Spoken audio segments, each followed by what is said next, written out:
அரியலூர் மாவட்டம் இளையூர் கிராமத்தில் இருக்கக்கூடிய காசி விஸ்வநாதர் கோயிலில் கடந்த டிசம்பர் 17ஆம் தேதி இங்கே இருக்கக்கூடிய காசி விஸ்வநாதருடைய மரகத லிங்கம் திருடு போயிருக்கு. இந்த மரகத லிங்கம் திருடு போய் கிட்டத்தட்ட 50 நாட்களுக்கு மேலாக போகிறது.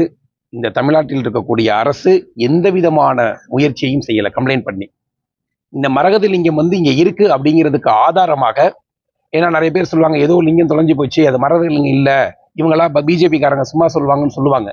திமுக சட்டமன்ற உறுப்பினர் எம்எல்ஏ கண்ணன் அவர்கள் கடந்த 3 மாதங்களுக்கு முன்னால் சட்டப்பேரவையில தமிழகத்தில் இருக்கக்கூடிய எங்களுடைய இந்த ஜெயங்கொண்டம் சட்டமன்றத்துடைய சட்டமன்ற உறுப்பினர் என்னுடைய சட்டமன்றத்துல இளையூர் கிராமத்துல மரகதலிங்கம் இருக்கு, இந்த கோவிலுக்கு நீங்க குடமுழுக்கு நடத்தணும் அப்படிங்கிற கோரிக்கையை வைக்கிறார்.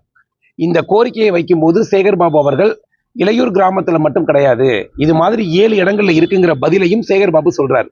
அப்ப 7 இடங்கள்ல மரகதலிங்கம் இருக்கக்கூடிய ஊராக இருக்கக்கூடிய இந்த கோவில்ல இத்தனை ஆண்டு காலமாக குடமுழுக்கு இந்த தமிழக அரசு நடத்தல.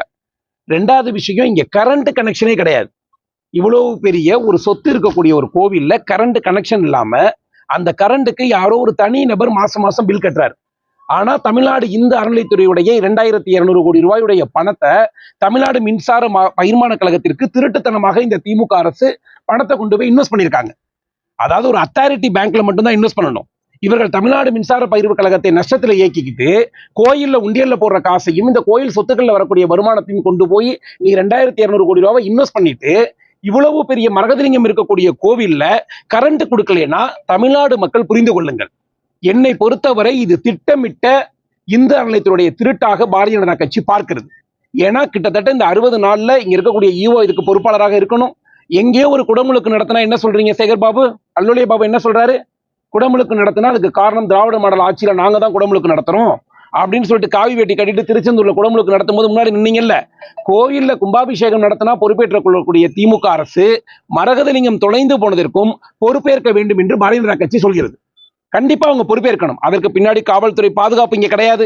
இங்க 2 கேமரா இருந்துச்சான். அந்த டிசம்பர் 17க்கு அந்த 2 கேமராவும் அன்னைக்குன்னு பார்த்து ஒர்க் பண்ணலையாம். இது ஒரு திட்டமிட்ட சதி செயலாக இருக்கிறது. இந்த கோவிலுக்கு அது மட்டும் இல்லைங்க, 9.25 ஏக்கர் இந்த கோவிலுக்கு சொத்து இருக்கு. 9.25 ஏக்கர் சொத்துக்களும் பல கோடி ரூபாய் போகக்கூடிய சொத்துக்கள்.